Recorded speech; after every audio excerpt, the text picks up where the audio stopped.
Adding municipal employees as users to your eCode is a simple and free way to allow colleagues to access key eCode features, such as download to Word, the multi-code tool for searching content in other codes, and archives, which lets you view past versions of your code. To add a user, first log in and click the admin button. In the box containing username@example.com, simply enter the email address of the user you would like to add and click the green plus icon. You can enter multiple users by repeating the process.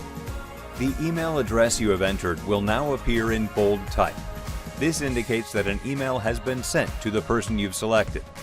The email is from eCode360 Notifications and contains a link that will allow the user to set up a secure password. That's all it takes to grant access to your colleagues. Thanks for watching. See you next time.